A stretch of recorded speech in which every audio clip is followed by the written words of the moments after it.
Hey teachers, I just wanted to make a quick video to answer some anticipated questions for MindUp. So the first one is this program supposed to cover all things social emotional learning?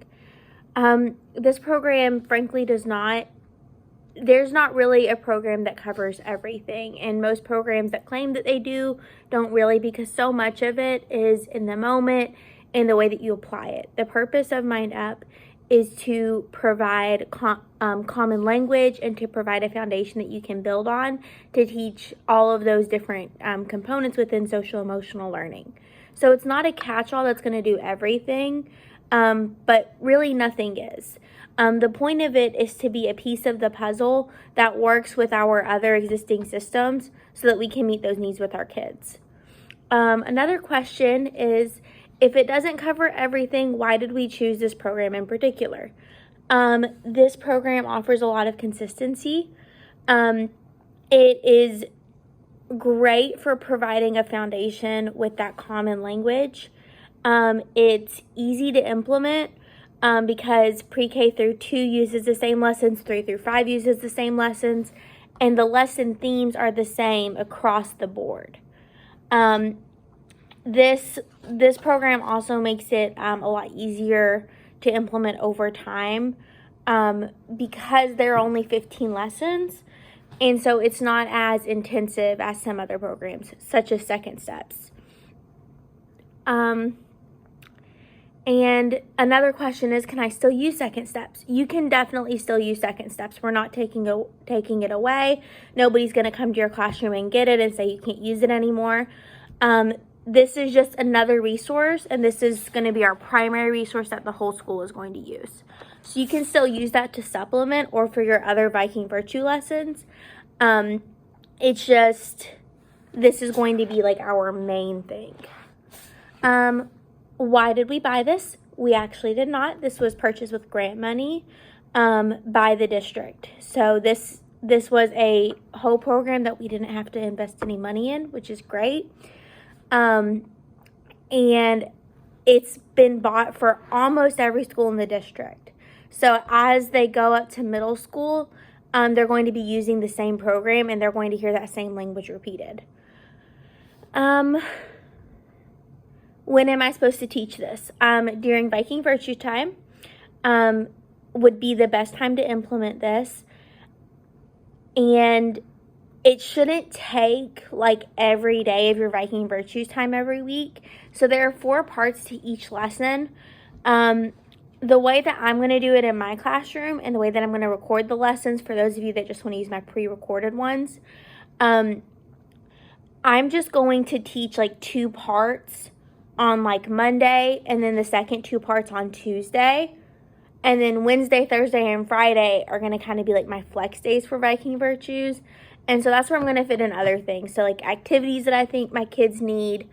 If they didn't really understand the lesson, I can do some reteach those days. We can talk about things as a class. We can just fit in those other social emotional learning pieces that come together.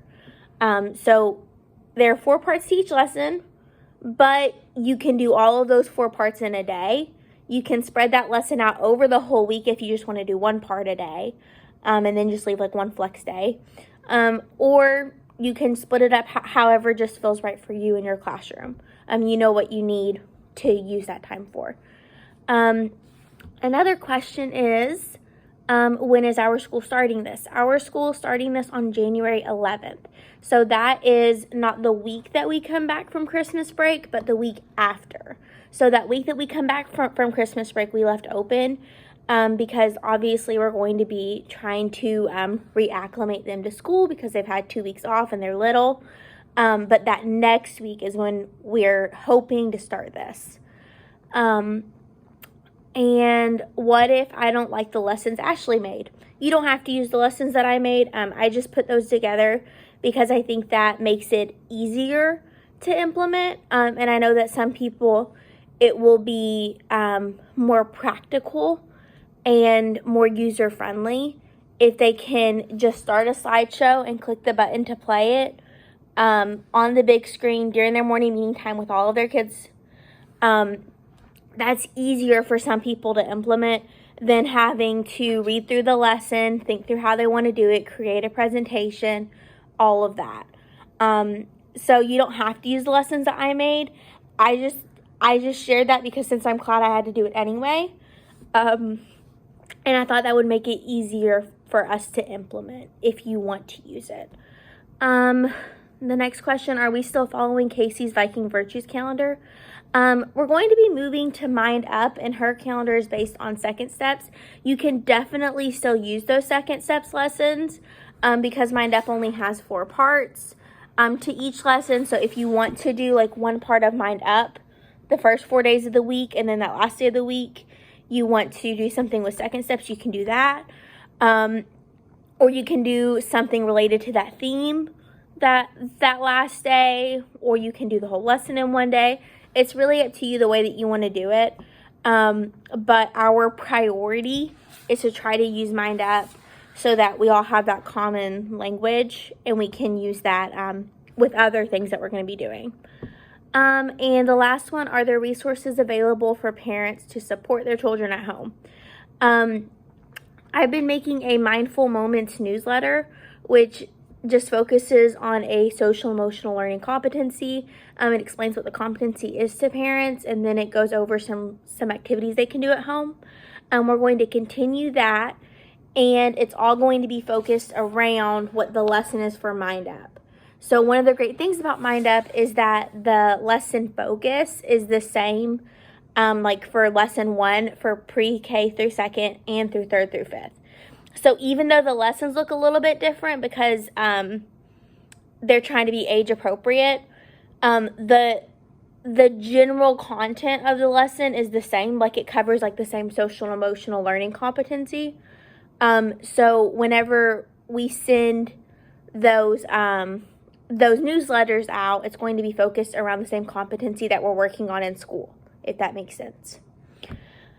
I'm also working on putting together a website for parents that we can link into our school website where they can watch videos to understand all the social emotional learning competencies, where they'll have access to the lessons if they want to do it again with their kids at home. And it will have some additional activities and supports they can work on. My priority is going to be to work on finishing all of the lessons on this website for teachers. Because I want to get all of this done before the end of November, before Thanksgiving break, just so that you have that solid month of December to watch anything if you want to, or just to plan. And so after I get that done, then I'll work on the parent website. If you have any other questions, please let me know, and I'll do my best to answer them. Thanks for listening.